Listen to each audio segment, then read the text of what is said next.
Assalamualaikum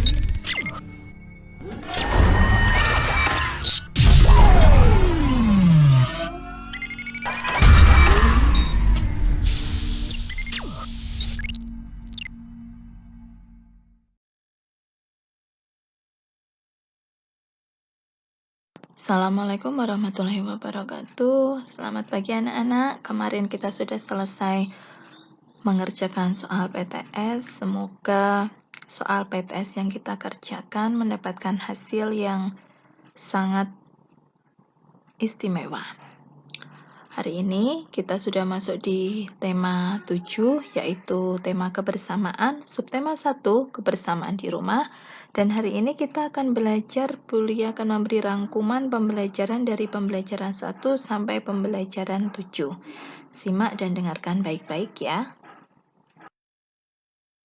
Yang pertama adalah memahami isi dongeng. Nah, apa itu dongeng? Dongeng adalah cerita yang tidak benar-benar terjadi atau cerita hayalan.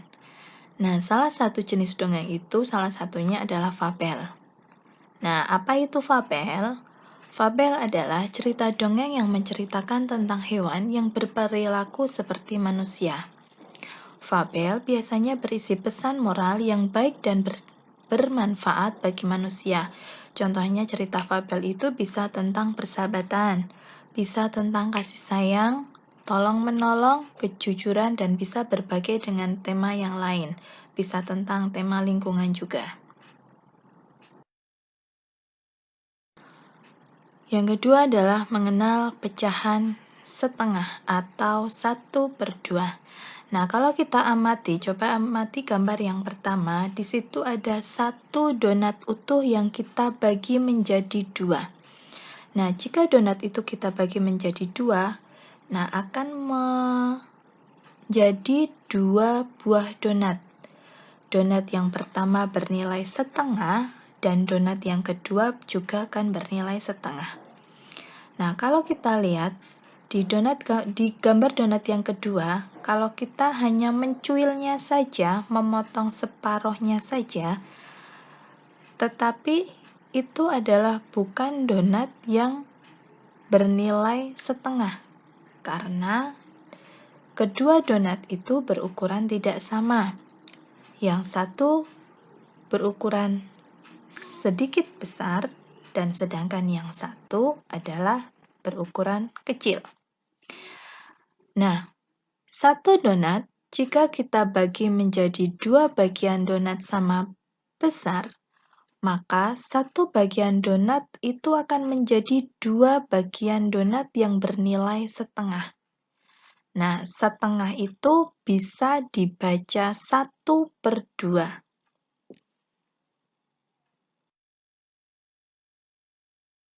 Selanjutnya, menentukan kuat dan lemahnya bunyi. Di rumah Roni terdapat sebuah kentungan. Kentungan itu kentongan. Nah, kalau orang Jawa biasanya bilangnya kentongan. Kentungan itu dibunyikan apabila ada pengumuman penting, misalnya ada peringatan dalam keadaan bahaya.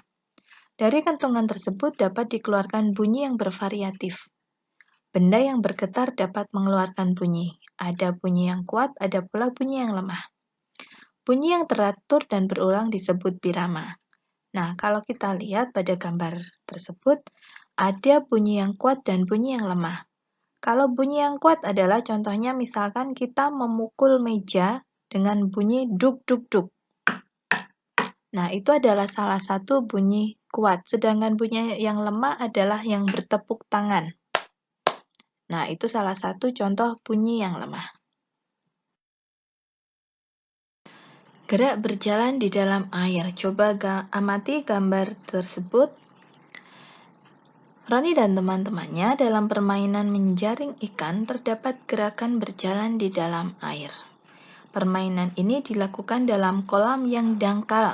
Yang dangkal itu tidak terlalu dalam. Cara berjalan di dalam air sama seperti berjalan di darat. Pandangan lurus ke depan, tangan ikut melenggang saat kaki melangkah. Nah, anak-anak bisa ketika berenang, misalkan anak-anak di kolam renang, di kolam yang dangkal, anak-anak bisa mencoba cara berjalan di dalam air. Nah, bagaimana rasanya cara berjalan di dalam air? Apakah susah ataukah mudah? Nah, anak-anak bisa melakukannya ketika besok anak-anak mencobanya di kolam renang.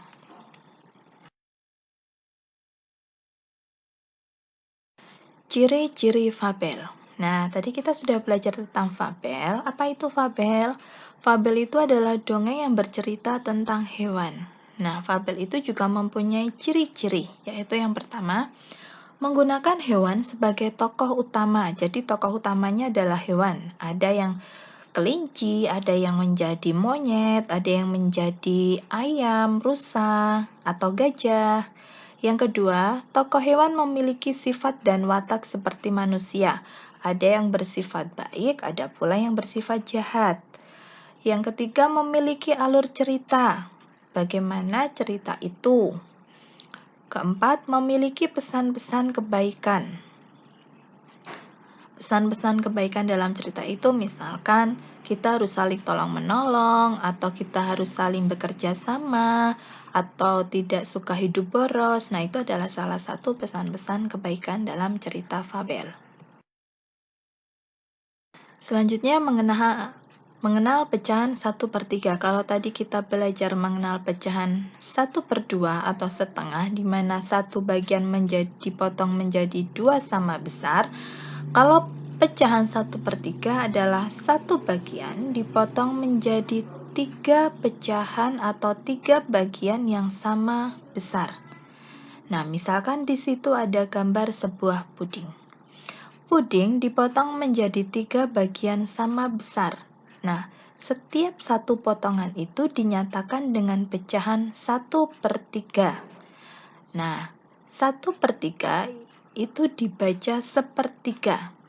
Nah, karena terdapat 3 potongan sama besar, masing-masing potongan 1/3 bagian, maka apabila ada potongan 1/3 sebanyak, ada berapa itu?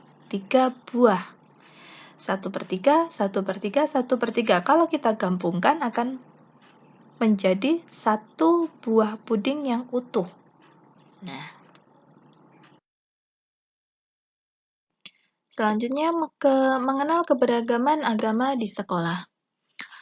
Perlu anak-anak ketahui, di Indonesia itu terdapat 6 agama yang diakui, yaitu yang pertama ada Islam, Kristen, Katolik, Hindu, Buddha, dan Konghucu.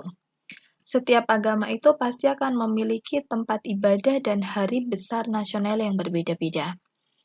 Misalkan saja agama Islam. Agama Islam itu tempat ibadahnya adalah masjid. Hari besarnya adalah Hari Raya Idul Fitri dan Hari Raya Idul Adha. Ada juga Tahun Baru Hijriah dan Isra Mi'raj. Yang kedua, agama Kristen. Tempat ibadahnya adalah gereja. Hari besarnya Natal, Paskah, Jumat Agung, dan Isa Al-Masih. Yang ketiga, Katolik. Tempat ibadah agama Katolik itu sama dengan agama Kristen, yaitu di gereja. Hari besarnya juga sama, yaitu ada Natal, ada Paskah, Jumat Agung, dan kenaikan Isa Al-Masih. Agama Hindu tempat ibadahnya ada di pura. Nah, mayoritas agama Hindu itu kebanyakan terdapat di Pulau Bali. Hari besarnya yaitu Nyepi. Agama Buddha tempat ibadahnya adalah wihara. Hari besarnya adalah Waisak. Sedangkan Konghucu tempat ibadahnya Kelenteng. Hari besarnya yaitu Tahun Baru Imlek. Selanjutnya mengenal pecahan 1/4. Nah, 1/4 itu adalah pecahan satu bagian yang kita potong menjadi 4 bagian sama besar. Misalkan saja di situ ada 1 loyang pizza yang kita bagi menjadi 4, dan setiap bagian itu adalah bernilai 1/4. Nah, kita hitung 1/4-nya itu ada berapa? Oh, ada 4. Maka bilangan pecahan itu adalah 1/4. Gerakan berlari dalam air. Kalau tadi kita belajar tentang berjalan di dalam air, kalau sekarang kita gerakan berlari di dalam air. Anto dan teman-temannya ingin bermain kucing dan tikus di air. Dalam permainan ini ada gerakan berlari di dalam air. Gerakan berlari itu berbeda dengan gerakan berjalan. Pada gerakan berlari, kaki melangkah lebih tinggi dan ada saatnya kedua kaki melayang.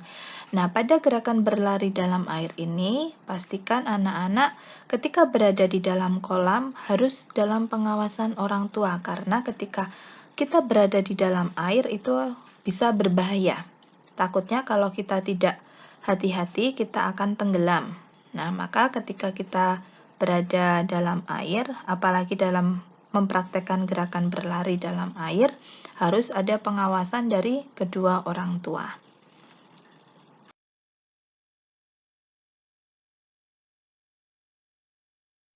Bunyi panjang dan bunyi pendek. Kalau tadi kita belajar tentang bunyi kuat dan bunyi lemah, selanjutnya bunyi panjang dan bunyi pendek. Bunyi yang diketarkan dapat menghasilkan bunyi. Umumnya bunyi lonceng terdengar lebih lama. Bunyi kentongan terdengar lebih cepat.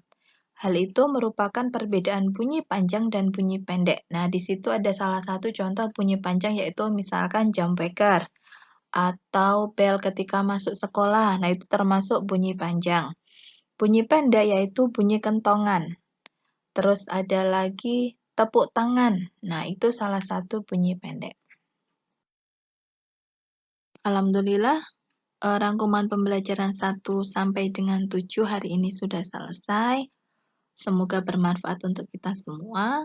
Wassalamualaikum warahmatullahi wabarakatuh.